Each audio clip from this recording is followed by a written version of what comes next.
am Kimberly King, and I am a celebrity makeup artist. And today, I'd like to talk to you about the art of masking our fears.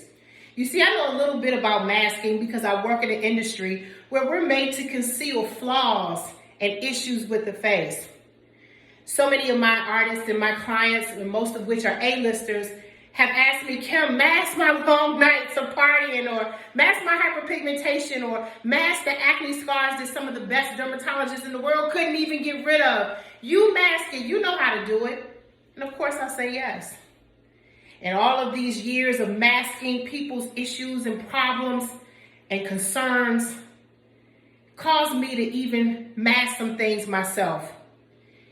And as an artist, I know how to mask pretty good. You see, I found myself in one of my lowest places, masking. But what does it mean to mask? Why is it that we as people mask? Well, one of the main reasons why we mask is because of fear. We know that masking ultimately means that we are concealing our face, which means what we look like, who we actually are.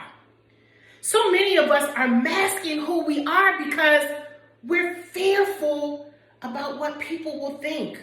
We wonder if people will accept us just the way we are. Some of us, our esteem is so jilted because we just don't think that people will like us or invite us into their friend circles if they really knew what was behind this mask. I think that fear and low self-esteem and acceptance or the lack thereof or judgment are some of the reasons why so many people are dealing with so many of our issues today.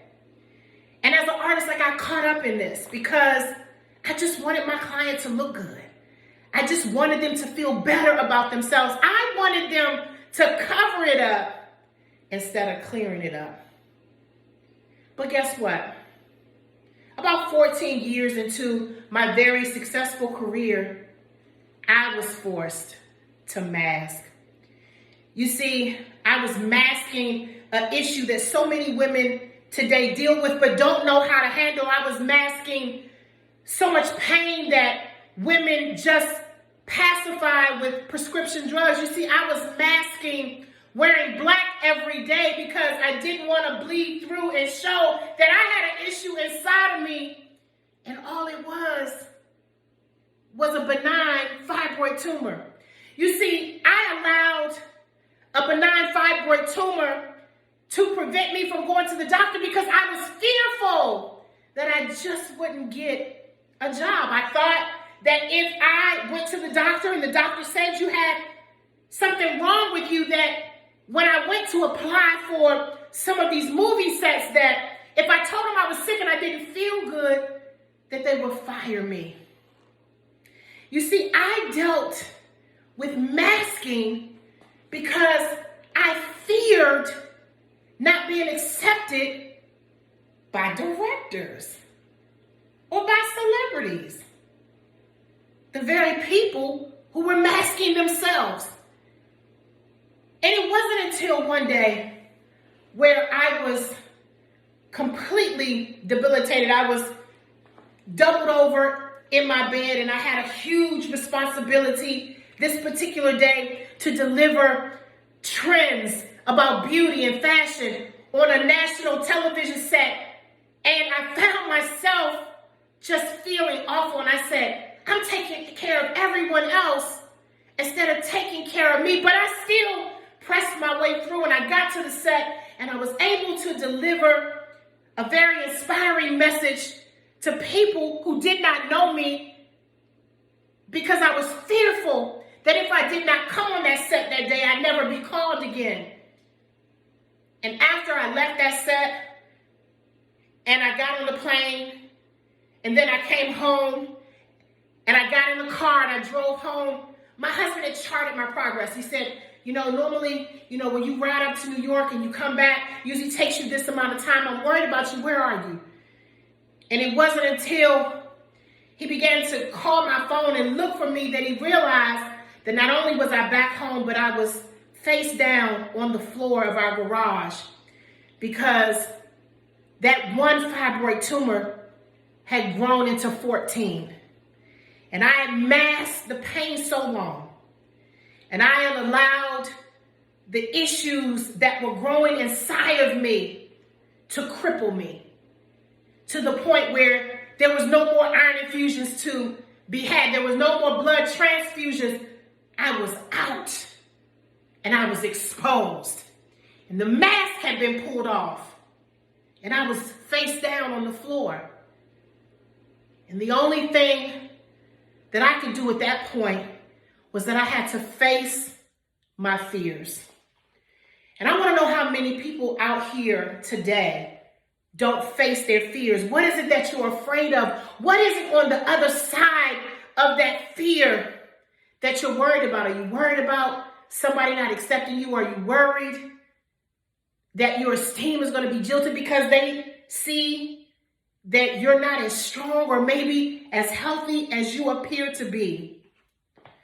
You see, that day, because of me ignoring the truth, because me ignoring what the possibilities were, I thought maybe I won't be able to have a baby, or maybe I won't be able to be healthy fully, and my husband will leave me, or maybe I'll have cancer. But whatever it is, I'm too fearful to know, so I just won't go. But that day, when my mask was removed because I was face down, I had to go to the doctor and I had to deal with what was behind the mask.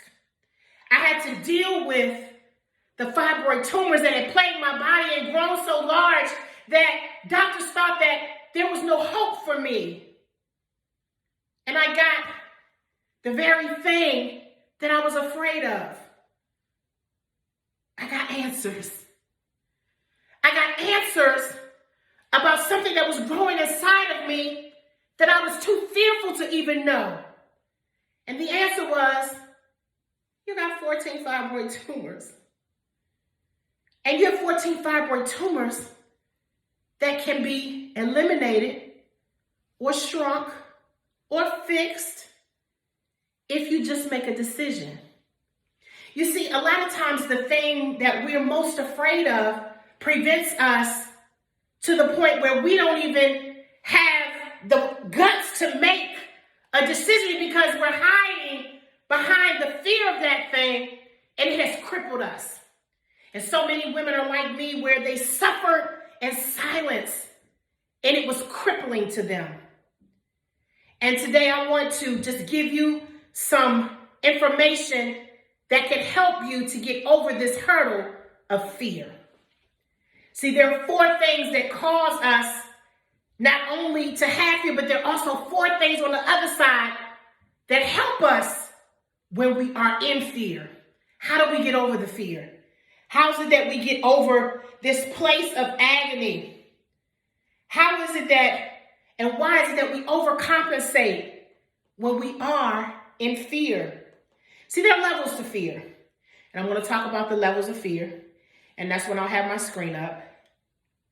And then I'm going to give those that are listening the journey out of fear, the 4 ways we journey out of fear. I'm going to give them some action items. And I'm going to give them some statistics and some solutions that deal with fibroids. I am Kimberly King, and I am a women's health advocate. I am a woman empowerment speaker. I love women, and I hope that someone listening to this, the day that we do our TED Talk, their life will be saved and changed. Thank you.